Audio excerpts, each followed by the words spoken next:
మన హిందూ ధర్మశాస్త్రాల ప్రకారం కార్తీక మాసానికి ఎంత ప్రాముఖ్యత ఉంటుందో అంతే విశిష్టత మాఘమాసానికి ఉంటుంది. ఫిబ్రవరి 28 వరకు మాఘమాసం ఉంటుంది. ఈ నెల రోజులు చాలా పవిత్రమైన రోజులు. కాబట్టి ఇంతటి పవిత్రమైన మాఘమాసంలో కొన్ని పనులు చేయడం ద్వారా అదృష్టం తలుపు తడుతుంది. మరికొన్ని తప్పులను చేయడం ద్వారా జీవితాంతం కటిక పేదరికం ఏర్పడుతుందని వేద పండితులు చెప్తున్నారు. కాబట్టి అష్టైశ్వర్యాలను పొందాలంటే మాఘమాసంలో ఎలాంటి నియమాలను పాటించాలి, అలాగే మాఘమాసంలో అసలు చేయకూడని తప్పుల గురించి ఈ వీడియోలో తెలుసుకుందాం. మన హిందూ ధర్మశాస్త్రాల ప్రకారం నువ్వులకు చాలా విశిష్టత ఉంటుంది. ముఖ్యంగా ఈ మాఘమాసంలో ప్రతి ఒక్కరూ ఎక్కువగా నువ్వులను తినండి. మాఘమాసంలో నువ్వులు తినడం వల్ల జీవితాంతం ఆయురారోగ్యాలతో జీవిస్తారని, మీ ఇల్లంతా సిరి సంపదలతో నిండిపోతుందని విశ్వాసం. అలాగే ఎవరికైనా పేదవారికి కానీ బ్రాహ్మణులకు కానీ నువ్వులను దానం చేయండి. మాఘమాసంలో నువ్వులను దానం చేస్తే బంగారాన్ని దానం చేసినంత పుణ్య ఫలితం లభిస్తుంది. మీ కుటుంబానికి 7 తరాల ఐశ్వర్యం ప్రాప్తిస్తుంది. కాబట్టి జీవితాంతం సుఖ సంతోషాలతో జీవించాలంటే మాఘమాసంలో ఖచ్చితంగా నువ్వులను దానం చేయండి. లక్ష్మీదేవికి ప్రీతికరమైన ఈ మాఘమాసంలో దుంపకూరలను అస్సలు తినకూడదు. ముఖ్యంగా ముల్లంగి దుంపలు అస్సలు తినకూడదు. ఈ నెలలో దుంపకూరలను తినడం ద్వారా ఇంట్లో ఉన్న సంపద హరించుకుపోతుందని నమ్మకం. మాఘమాసంలో వెండి వస్తువులను కొనకూడదు. మాఘమాసంలో నలుపు రంగు వస్త్రాలు వేసుకోకూడదు. మాఘమాసంలో నలుపు రంగు వస్త్రాలను ధరిస్తే ఏలినాటి శని పట్టి పీడిస్తుంది. కాబట్టి వీలైనంత వరకు నలుపు వస్త్రాలను ధరించకపోవడం మంచిది. ముఖ్యంగా ఎరుపు అలాగే పచ్చ రంగులో ఉన్న దుస్తులను ఎక్కువగా ధరించండి. ఈ రంగు మీ జీవితంలోకి అదృష్టాన్ని తీసుకొస్తాయి. ఎంతో విశిష్టమైన ఈ మాఘమాసంలో పుణ్యనదుల్లో స్నానాలు చేయడం ద్వారా విశేషమైనటువంటి పుణ్యఫలం లభించి జీవితంలో రాజయోగం లభిస్తుందని వేద పండితులు చెప్తున్నారు.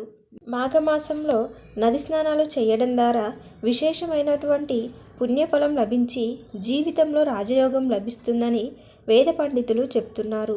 మాఘమాసంలో చేసే నదుల వల్ల మన పాపాలను కడిగేయమని ఆ దేవుణ్ణి స్మరించుకోవడం.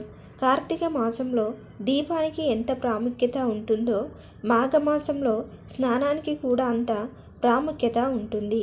మాఘమాసంలో పుణ్యనదుల్లో స్నానాలు చేయలేని వారు ఇంట్లో స్నానం చేసేటప్పుడు నీటిలో కొంచెం పసుపు వేసుకొని గంగా, గోదావరి, కృష్ణ, కావేరి ఇలా పుణ్యనదుల పేర్లను తలుచుకుంటూ స్నానం చేస్తే పుణ్యనదుల్లో స్నానం చేసినంత ఫలితం ఉంటుంది. విపరీతమైన డబ్బు కష్టాలతో బాధపడేవారు ఈ మాఘమాసంలో ఏదైనా శివాలయానికి వెళ్ళి నువ్వుల నూనెతో దీపాలు వెలిగించండి. ఆ పరమేశ్వరుని ఆశీర్వాదంతో మీ ఆర్థిక సమస్యలన్నీ వెంటనే తీరిపోతాయి. ముఖ్యంగా ఈ మాఘమాసంలో తులసిని పూజిస్తే లక్ష్మీదేవి కటాక్షం త్వరగా లభిస్తుంది. ఈ మాఘమాసంలో సాక్షాత్తు లక్ష్మీదేవి భూమిపైకి వస్తుందట. కాబట్టి లక్ష్మీ స్వరూపమైన తులసిని పూజించడం ద్వారా సకల సంపదలను పొందవచ్చు. మాఘమాసంలో పొరపాటున కూడా సాయంత్రం సమయంలో నిద్రపోకూడదు. ఎందుకంటే మాఘమాసం 4 రోజుల పాటు సాయంత్రం 4 దాటిన తర్వాత లక్ష్మీదేవి మన గుమ్మం ముందుకు వస్తుందట. కాబట్టి ఇలాంటి సమయంలో మీ ఇల్లు శుభ్రంగా లేకపోయినా, మీ ఇంట్లో ఎవరైనా నిద్రపోయినా మీ ఇంట్లో ఉన్న ధనం తగ్గిపోతుంది. మాఘమాసం నుండి శివరాత్రి వరకు అన్ని పర్వదినాలే ఉంటాయి. కాబట్టి మాఘమాసంలో ఇంట్లో దీపారాధన చేసేటప్పుడు ఎరుపు రంగు పుష్పాలతో దేవుణ్ణి పూజిస్తే ముక్కోటి దేవతలు సంతోషించి సిరి సంపదలను ప్రసాదిస్తారు. డబ్బు కష్టాలన్నీ వెంటనే తొలగిపోతాయి. మాఘమాసంలో శుభకార్యాలను చేసుకోవచ్చు.